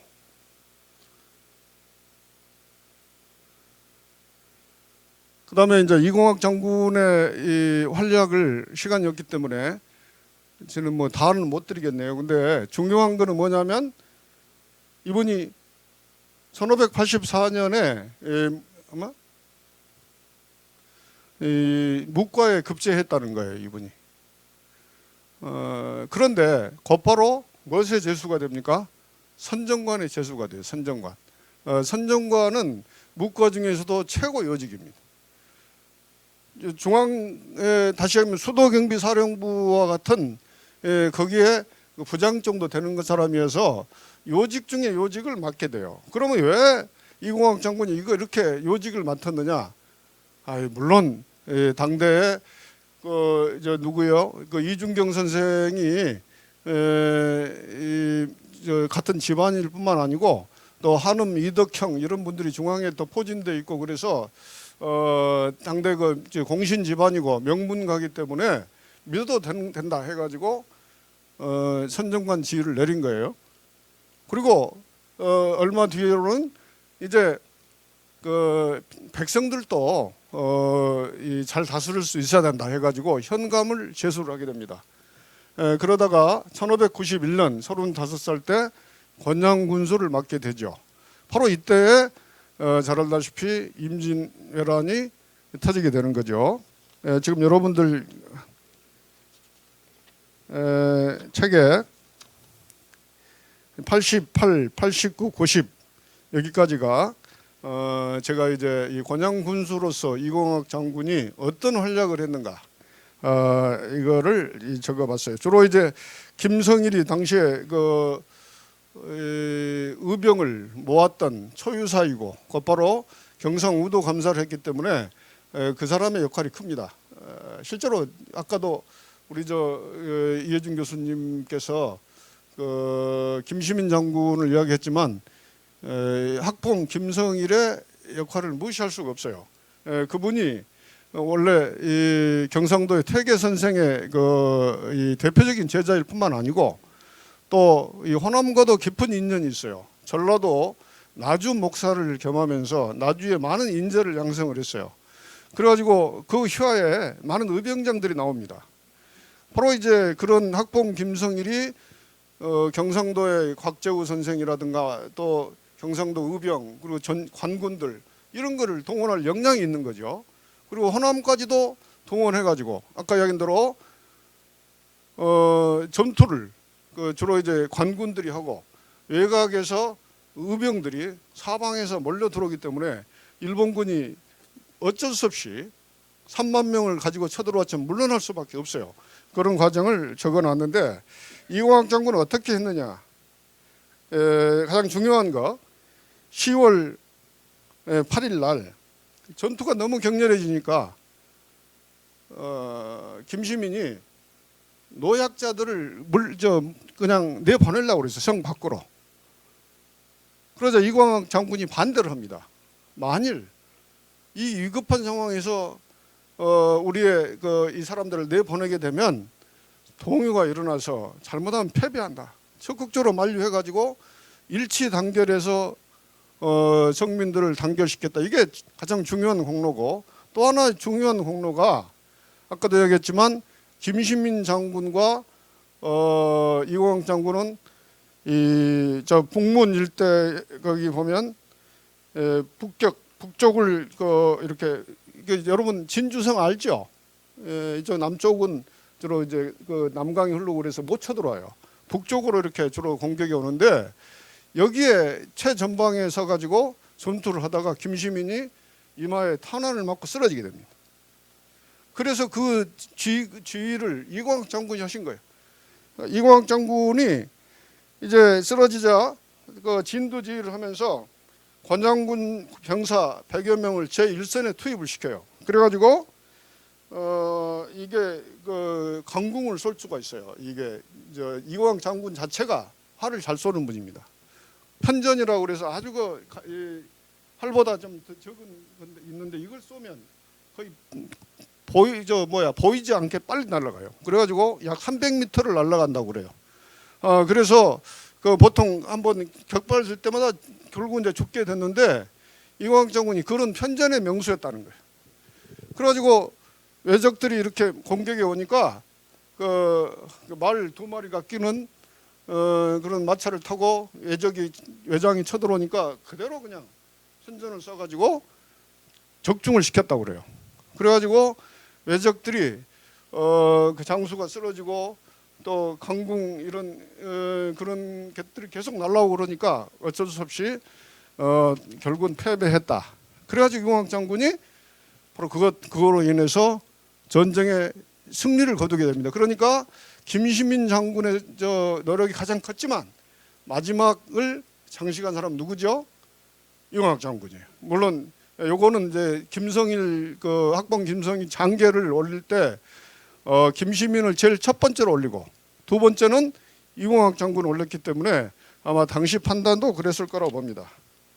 그리고 나서 이광 장군은 이제 권양군수로 돌아갔겠죠. 그리고 원균의 아까 경상 우수사였기 때문에 그 지휘 통제를 받고 이순신 장군도 교류가 있다가 그 다음에 이제 1595년에 이분이 모친상을 당하게 됩니다. 그래가지고 다시 충주로 올라왔는데 그 무렵에 이제 이 청주 목사, 만포 첨사, 황해병사를 거쳐서 1597년 9월에 전라병사로 부임을 해요. 이게 뭐냐면 아까도 이야기했지만 1597년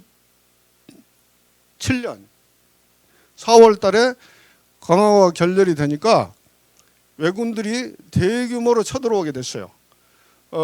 이 수군은 잘 알다시피 원균이 그 칠전량에서 대표를 했잖아요. 원균은 원래 육전에 능한 사람이었는데 좀 수전에서는 조금 약했던 것 같아요. 그래서 대표를 해가지고 그 수군들이 계속 밀려 들어와가지고 결국에 이순신 장군이 명량에서 간신히 막아내고 그리고 이 육지로는 진주를 거쳐서 남원을 쳐들어갔어요. 그래서 남원에서 1만 명이 또 죽음을 당합니다. 남원에서. 이때 전라병사 이봉남이가 전사를 해요. 그래서 전라도가 완전히 연놈들 쑥밭이 되니까 이게 이제 이 전라도 지역을 방어하기 위해서 전투 경험이 많고 이런 장수였던 이광학이 이 전라병사로 임명이 돼가지고 남원에서 주로 주둔했어요. 그 남원에 주둔하면서 남원에서 여러 가지 저쪽에 무주 쪽이나 금산 쪽에 출몰하는 외적들을 또 많이 또 죽이고 그리고 또 하나는 외교성이라고 있어요. 여러분 순천 외교성 한번 나중에 검색해 보십시오. 소서행장이라고 많이 들어봤죠. 우리나라 쳐들어왔던 소서행 권지시 육기나와라고 하는 그 병사들이 최후에 주둔한 데가 바로 이곳입니다. 그래가지고 이곳에서 그 이광학 장군이나 이 전라병사 또 그리고 또 조명 연합군 또 이순신 장군의 이런 수군과 육군의 엄청난 싸움이 일어납니다. 이때 전라병사로 지휘를 했던 분이 이광학 장군이에요. 그래서 이광학 장군은 임진왜란 때 당대 가장 중요한 장수들과 가장 그 전략을 협의하면서 전투를 승리로 이끌었던 명장입니다. 그래서 아까 백사 이양복 선생도 전투에 이기지 않음이 없었다 라고 아주 극찬을 했던 분인데 이제 마지막으로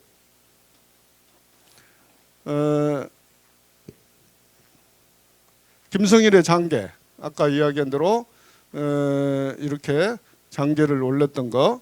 그다음 두 번째는 1604년 6월 25일 선무 원정공신 3등에 봉해졌습니다. 이게 바로 그 내용이죠. 그리고 여기에 보면 이제 밑에 보면 1등 이순신, 권율, 그다음에 원균, 2등 해가지고 계속 나오죠. 그리고 이 3등 그러면 저쪽 가운데 이광학이라는 걸 볼 수 있어요. 총 18명의 이 장군에 들어가게 됩니다. 이 내용은 아까 그 만사를 지은 사람이 누구라고 그랬습니까? 이호민이라고 그랬죠. 이호민이 지었어요. 근데 미안하게 이 공신교서를 번역한 게 아무도 없어요. 그래서 제가 이제 실력이 안 되는데 이번에 최초로 번역을 했습니다. 길지만 일부러 번역을 했어요. 그래서 이광학 장군이 어떤 분이고 또 수령으로서 어떤 통치를 했고 어떤 진주성에서 어떤 공을 세웠는가를 아주 길게 쓴 글입니다. 참고로 읽어주시고 잘못된 번역은 저에게 도와주시면 내가 고치도록 하겠습니다. 그 다음에 이거는 이제 공신이 되면 그 노비를 하사한다고 그랬잖아요. 그래서 노비를 하사하는 교지입니다. 교지는 왕명을 이야기를 합니다. 왕의 명에서 내려준 거예요. 그 다음에 요거는 1711년에 아까 이혜준 교수님도 말씀드렸는데 김시민 장군이 시호가 내릴 무렵에 이광학 장군도 동시에 그 시호가 내려요. 저 시호는 충장공입니다. 그래서 보면 뭐 효충, 복위, 선무공신, 자헌대부, 행함경도, 병마사, 병마절도사, 겸 북총도부사. 그러니까 주로 이분은 이제 그대로 말은 추정이 별로 안 됐죠. 그리고 광남군, 아까 군 공신 칭호니까 광남군 칭호를 받고 그랬죠. 이광학, 이게 충장공이라고 하는 시호를 준다라고 하는 거예요. 이게 1715년인데 원래는 11년에 이게 내려요. 원래는 조정에서 이제 결정이 됐는데 그 뒤로 4년 뒤에 이제 이광학 장군의 집안에서 이 장군의 시호를 받을 준비를 갖춘 거예요. 그래가지고 1715년에 이광학 장군의 시호가 내려오고 그렇습니다. 이때의 시장은 총 10장인데 이렇게 돼 있어요. 이거는 그 강연이란 분이 예조 판서를 하셨던 분이 지은 건데 이거는 현재 번역이 돼 있고 인터넷상에도 검색이 됩니다. 한번 나중에 그 내용을 한번 보시고 제가 요약을 했기 때문에 글을 참고하시면 좋겠습니다. 시간이 없기 때문에 바로 넘어갈게요. 그리고 이광학 장군 가문의 묘역은 현재 충북 기념물, 충청북도 기념물 152호로 정의되어 있어요. 아까도 얘기했지만 이영경이라고 하는 분이 자기 누구죠? 이세자 그리고 그 이수원 아버지하고 할아버지를 여기에 이제 모셨고 원래 이 충주에 광주시가 처음에 들어온 거는 이극감 이분이 그 충주 최씨 이분의 그 딸과 결혼했기 때문에 원래 광창수 하셨던 그 분인데 여기 여러분 아까 거기 보면 알 수 있어요. 그 인연이 돼가지고 조선 전기에는 주로 이제 처가에 가서 많이 거주를 하게 됩니다. 그러면서 이극감 선생이 충주로 오게 돼가지고 그 이후로 충주에서 계속 거주를 하고 이영경 선생 이후로 이곳에 불정면에 묘소를 갖추면서 계속 수호를 해왔던 거죠. 이게 바로 그 다음에 이제 이영경, 이호약 그리고 이광학 장군의 묘소고 그리고 오늘날 이 모녀사에서 이 사당을 이렇게 관리를 하고 이분들을 모시고 있어요. 그리고 최근에 이광학 장군의 그 권양군수 재임을 기념하는 기념비가 권양시에 이제 이렇게 제막이 됐습니다. 그래서 이광학 장군의 그런 이제 활동이 많이 조명이 되고 있고 이광학 장군의 그 유품들은 현재 그 아까 얘기한 공신교서라든가 또는 여러 가지 이광학 장군 쓰던 물건들은 이 독립기념관에 보관돼 있고 그리고 아까 있는 교지라든가 시호 교지나 또 뭐 여러 가지 이 나라에서 표시를 받았던 여러 가지 문서 이런 것들은 현재 충주의 세계무술박물관에 보관돼 있습니다. 그래서 오히려 계산이 좀 늦었어요. 그래서 이제 다른 곳에서는 이광 장군의 그 연구가 좀 활발해지는데 이제부터 계산에서 더욱 좀 깊이 여러 가지 연구할 게 많이 있어요. 제가 그 뒷부분도 다 써놨지만 한번 읽어보시고 어떻게 연구할 것인가를 잘 좀 모색해 주시면 감사하겠고, 저는 뭐 이곳 출신이 아니라서 많은 실수가 있었을 겁니다. 그러나 앞으로도 기회가 되면 좀 더 깊이 연구해 보겠습니다. 고맙습니다. 감사합니다. 이광학 장군에 대한 연구가 우리 지역에서 계속되어야 된다는 말씀을 꼭 당부를 해주셨습니다. 여기까지 해서 일부 순서라고 할 수 있는 세 분의 발제를 들었습니다.